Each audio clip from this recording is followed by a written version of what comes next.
Hello everyone, this is Chase Pounds.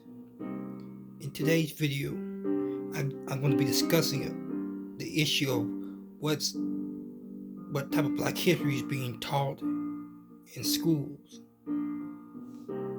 Now,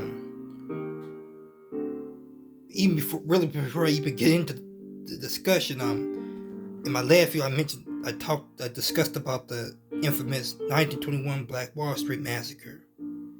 One thing I forgot to leave out is or it's just an error that was in one of my videos is that I mentioned after President Abraham Lincoln was assassinated, the president to take over was Lyndon Johnson. That was a mistake. It was actually Andrew Johnson, because Andrew Johnson that took over took over after Abraham Lincoln, and I got mixed up because Lyndon Johnson was the president that came after John Kennedy, and it's often what makes their assassinations and deaths similar, because after Abraham Lincoln was Andrew Johnson, and then after John F. Kennedy's assassination it was Lyndon Johnson. That's similar to makes the assassination similar in the way like both died. Well, Lincoln died in a Ford theater, and John Kennedy died in a Ford automobile. So I guess those things like got mixed up. But anyway, another was that in my Black Wall Street video I forgot to show the pictures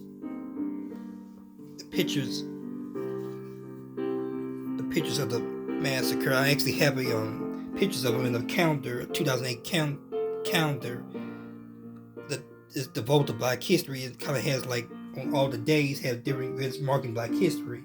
It also has information and pictures of the Black Wall Street about Black Wall Street, Tulsa's Greenwood district. And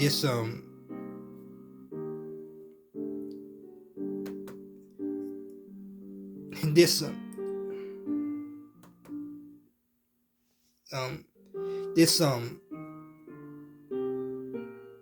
this was a calendar that was given to me in 2018. It was a 2008 calendar that was given to me by a friend of my mother's who knew I was into Black history, and she gave me this Black Wall Street calendar. And here's some of the pictures the townspeople.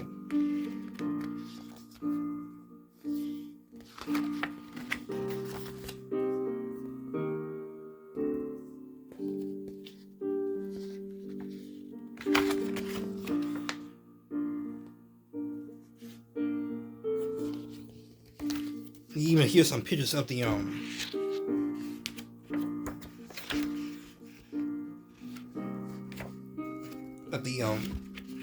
riot itself, and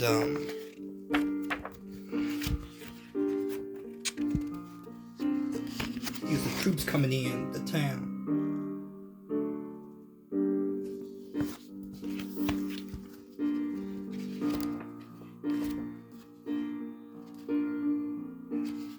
More.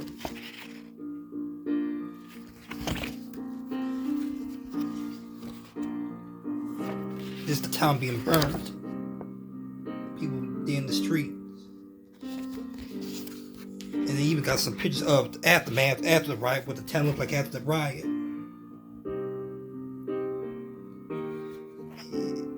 Yep, and that's the Tulsa's. And that's Tulsa's Black Wall Street. And as I said before, this event isn't relatively it may, I guess, to certain people, I guess historians and history buffs like me probably will know this event. It's probably a little bit more well known after the 100th centennial. But this often has been considered a less known event in history that's not, again, as I said, not often taught in many school districts, including the school district of the town itself. It was really ever taught in the history book, maybe until recent years. And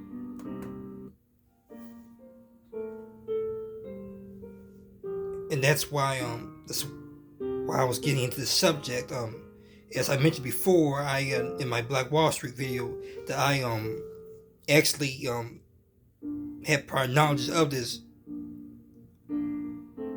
incident, mainly because I watched a lot of documentaries and read stuff on the internet about it. As I said, I watched a documentary called Hidden Colors, which talks about I guess misperceptions of unknown Black history is really taught to us, as well as misperceptions in the Black community. And it also, I guess, and then the segment it mentions the Black Wall Street Massacre. And as I mentioned before, there was another documentary I've seen, including a favorite documentary called mine. It's called In Search of History. I used to watch it when I was in grade school, and I happened to come across it on YouTube. The Night Tulsa Burned was the name of the documentary. It also discussed the riot. That year, which I was in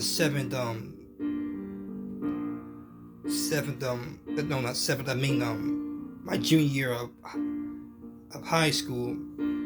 It would have been my 11th grade year. I did a report on the Black Wall Street Massacre, actually twice. It was for an introduction to public speaking class. I did a report. I did it as a report, and then I did try to rewrite this report. I first did a written report, then I did a nicely typed version of it for my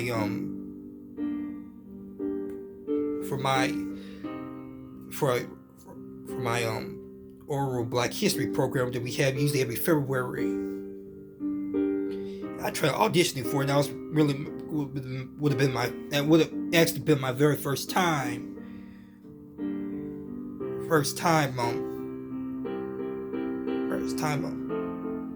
trying out for a Black History program. But unfortunately, I never really had the chance. I didn't have the chance to, because, as I said before, people thought it was irrelevant because it was on the Harlem Renaissance.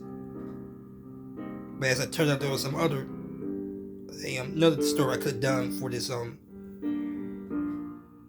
for that Black History program.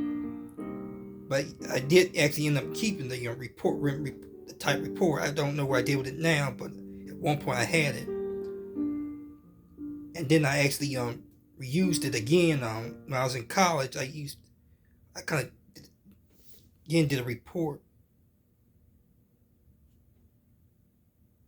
report,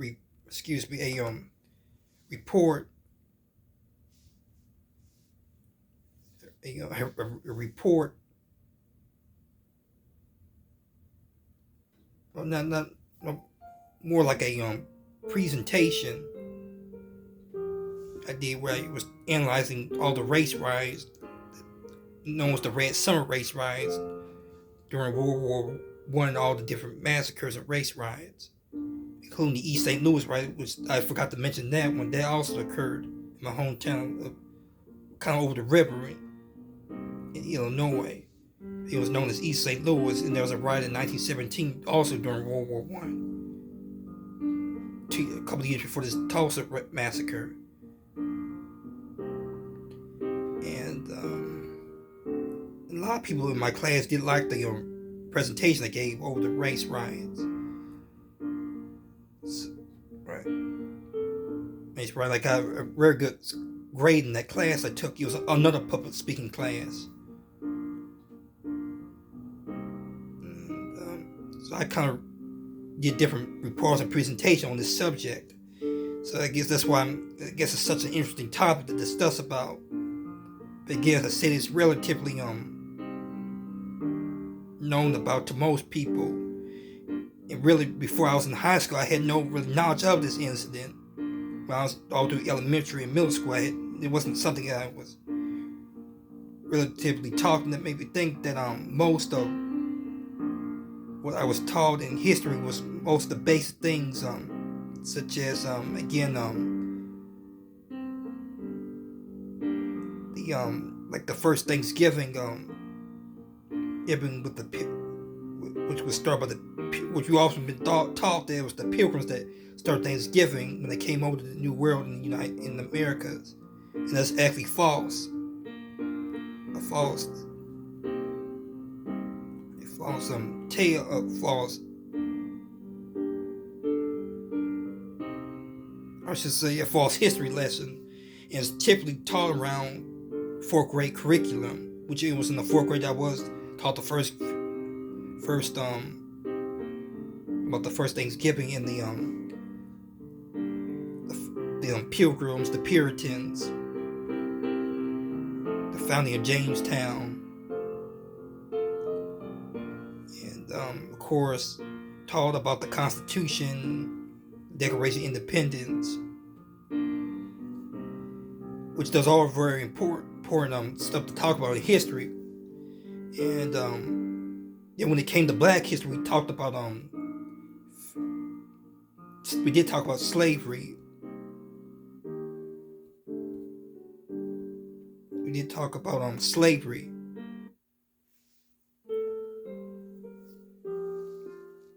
We did talk about slavery. Then we also talked about civil rights, and mostly, of course, what comes to mind the civil rights movement is the figure that comes to mind. The civil rights movement is Martin Luther King, the King, and we talked Rosa Parks. That's who we frequently talked about. Which when I was in college, there was a girl who in my class mentioned how when she was in school, all that was frequently talked about was we talked about in our schools was just Martin Luther King, never much about Malcolm X, which Malcolm X, most of you know, is another figure of the civil rights movement, but their views were different. Martin Luther King's he believed in less aggressive, more non-violent approaches to for tactics of achieving civil rights, while Malcolm X believed in Martin Luther King believed in that all races, integrating of all races, that mixing of all races, that blacks could go to school, black boys could go to school with white, or black girls could go to school with white boys. It's a way of putting it. Well, Malcolm X believed in blacks kind of driving on themselves, kind of he believed in that the black community should all get together.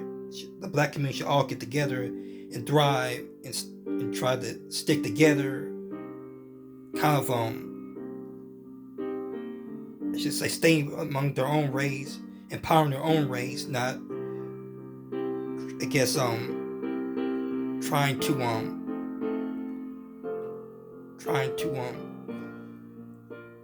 associate with whites, or try to believe in mixing of races, integrating, which he thought was very wrong and was very harmful to the black community. And he has some rhetoric in his speech was more aggressive, while Martin Luther King again was nonviolent, more peaceful. And I guess that's why in schools people frequently talk about Martin Luther King more than Malcolm X, because I guess to many whites he's considered more pleasing because he was less aggressive, more nonviolent, more. Whereas to whites, Malcolm X may be more aggressive and maybe upsetting. But I guess again Malcolm X believed in some cases believed in black supremacy, that blacks were the superior race while whites were inferior, kind of reverse of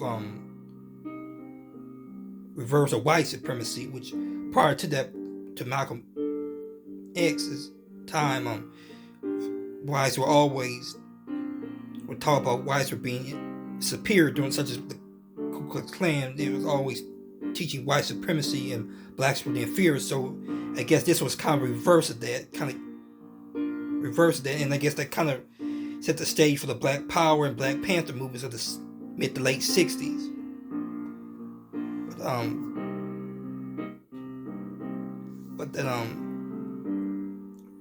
But when I was coming up in school, most of the Black history we talked about again was Martin Luther King, Rosa Parks. We did talk about Frederick Douglass. Those are the people that come to mind when I was taught in school, what we was being taught in school. And we talked a lot about the Civil War and emancipation. I remember that, particularly at the end of my fifth grade, where we talked a lot about. It seemed like the whole course we talked more. It seemed like we talked more about the Civil War. It's near the end that we got off into later subjects such as the Industrial Revolution and so on. I remember we had a Black History program that year. And also the year I had to be in fifth grade was the same year Barack Obama was the first president, black sitting president in the United States, and that was history making. And this song I'm playing, which is in the background as my background music, "Change Is Gonna Come" by Sam Cooke. That was the first time I heard that song was during my Black History program in 2009. Though I didn't really participate. For some reason, I didn't really participate in the Black History program, but I remember as we were rehearsing, this song was played. We always would rehearse this song, and this was whenever time I would hear the song, it would make me think about when I was in the fifth grade when we had the Black History program, and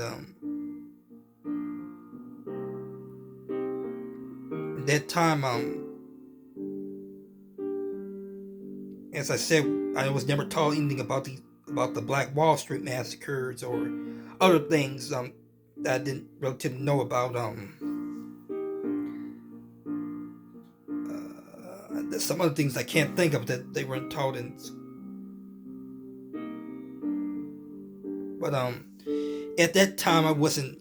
I guess I was into certain histories, like I was into the Titanic and certain historical disasters, but I wasn't into Black history, like I am now. And it was really only until like I didn't have a lot of knowledge about, well, like certain things such as or I should say I had like a certain perspective about Black history that most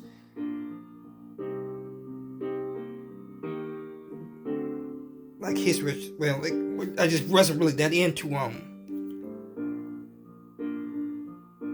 guess what Black history wasn't really a subject that I was really into. It's not until I was into high school that I really started seeing things based on race and having the interest in Black history. Well, I guess looking at things based on what's black and white, because I guess people I guess certain things when I was in high school, such as I saw more white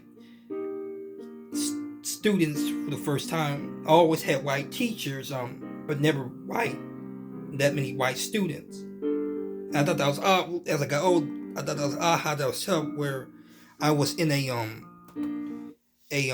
predominantly black school, but most of the teachers here were mostly white females. There weren't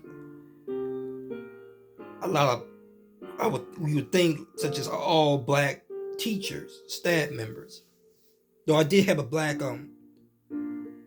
the principal was black, but the most of the teachers all mostly whites, though. Come to think of it, the same in middle school. It seemed like it was mostly until I was in high school it was a little bit more diverse, but I started seeing more white students for the first time and seeing how they act differently from my people that look like me. And then a lot of students would make comments. Well, I was accustomed to hearing comments that my peers would say such as black people don't do this, black people don't act like this, black people listen to this type of music, we eat this type of food. And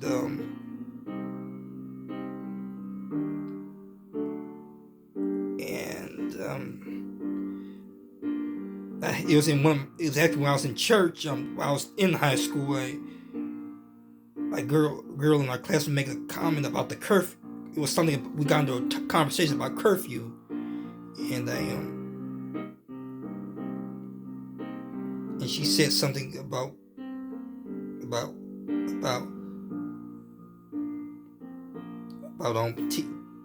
the curfew was due to kids, I guess, misbehaving, not following the rules. And one of my church members said black folks. He said, and the teacher corrected her saying that that's not just black folks, it's white folks that do it too.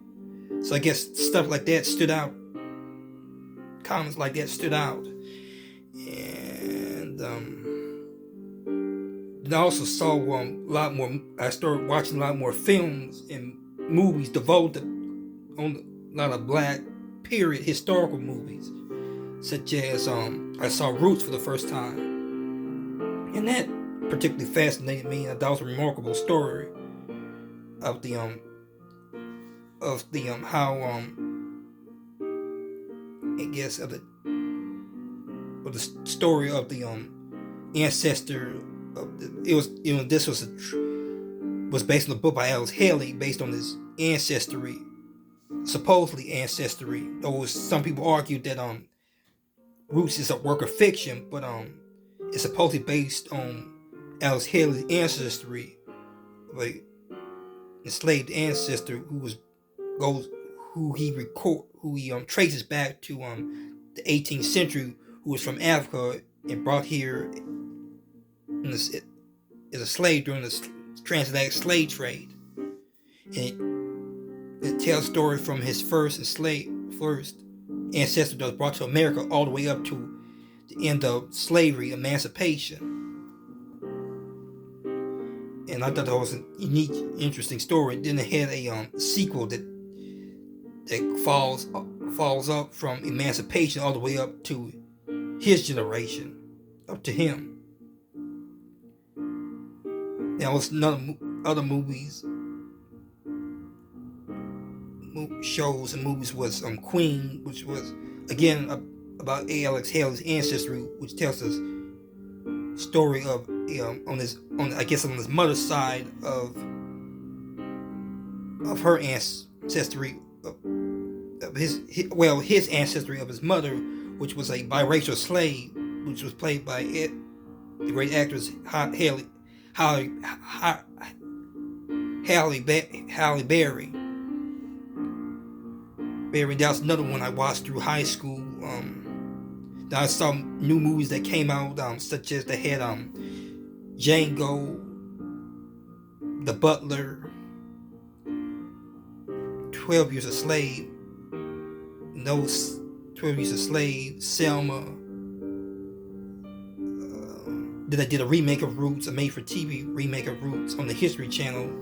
So that's my exposure to, my interest and exposure to the Black history was from those shows and movies. Then also during my high school years was also when you start seeing increase or uprise in police brutality. The most notable in my hometown was the Michael Brown incident, or the Ferguson arrest as it was called. It happened close by my neighborhood, and exactly where my grandmother stays at. It's also known as Deerwood. That transpired when I was in my junior year of high school as well, just as I was I knew about the Black Wall Street 2 years before that, but I really started doing a lot of, I guess, browsing and research on the Tulsa Massacre, as well as other race riots, including Rosewood, East St. Louis riot, just a lot of riots and massacres in general, and learning about the Great Migration, all at the same time that all these events were occurring. And the Michael Brown incident also kind of changed my perspective about race and police. Of course, as I was coming up in middle school, that I wasn't aware of things like that. Elementary, middle school, about police brutality and racism. As a kid, when I was coming up in grade school, I didn't really see myself as. I was told that I was a Black American, but I didn't know what it meant to be me, black, and the painfulness, what it means to be black, and the pain and the oppression associated with being black. But I just never really saw things based on race, and never really experienced any form of racism personally. Though I have family members, and I heard stories from people, and again, family members that experienced racism, but I never really experienced racism myself. Interestingly, with some people argue that St. Louis is kind of a prejudiced and racist city. From the accounts I hear of, but I never personally experienced racism in school, or even currently now in the job I'm working in. I never experienced any form of belligerent racism, and a lot of the white people from school and work are pretty fond of me, and never had a problem with me. And I kind of thought myself as somewhat of, I guess, maybe an exception in some cases, because I don't, I guess, the way I carry myself, and I don't, I guess, act like the way my peers would act, or do anything foolish, or I guess that gets them into any type of trouble with the police or the law or anything. And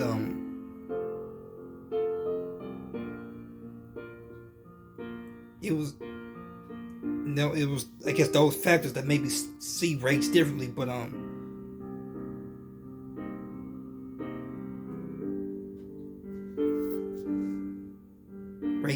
race differently, and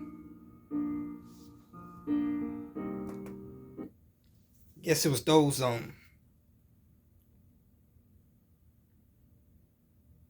things that made me passionate about Black history.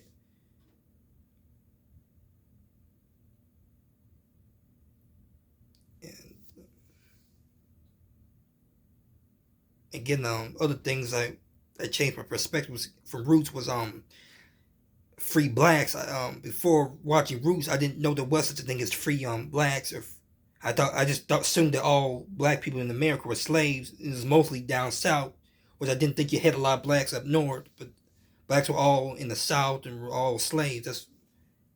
That's my general perception, and that changed from watching Roots.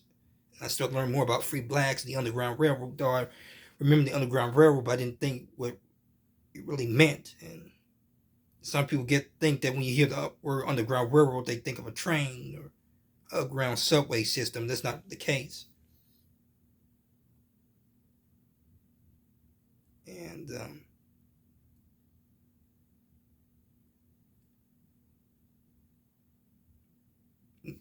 And those were the things perceptions I had before I got up to high school.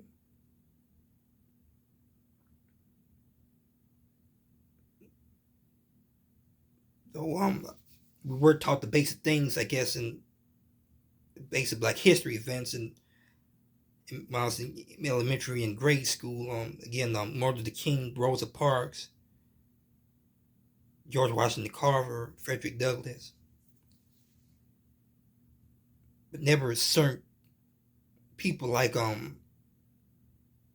Malcolm X or Nat Turner. I kind of knew about Nat Turner when I was in middle school, but it was never taught as a lesson, never featured in any lectures I had. It wasn't really talked about. talked about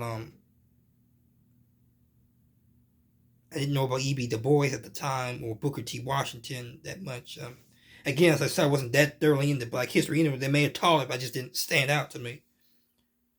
And I wasn't taught these certain tragedies like the Tulsa Massacre or Rosewood. I didn't know about Rosewood, even though there was a movie about it. I still wasn't familiar about it. And when I was really coming up in again about elementary, middle school, there weren't all these Black history movies coming out that much as the way I remember it. So that's it's basically what I was taught in school. But now recent years there have been changes to try, I guess, push more instead of the traditional stuff that I guess that's often been taught in schools. It's been they try to teach more Black history and I guess other, not just Black history, but I guess other history about other minorities and other cultures. And I know there's been a lot of debate and criticism about that, especially trying to push critical race theories in the class, and a lot of teachers, especially in a lot of white schools, there've been a lot of I guess a lot of issues and well, a lot of criticism and controversy of surrounding critical race. I think it should be something that's taught in schools, and I think more about our history should be taught in public schools, such as the Tulsa Massacre and other, I guess, Black history historical events and figures. And that's all I have to say on the subject of. That's another video by Chase Pounds. Stay tuned for my next video.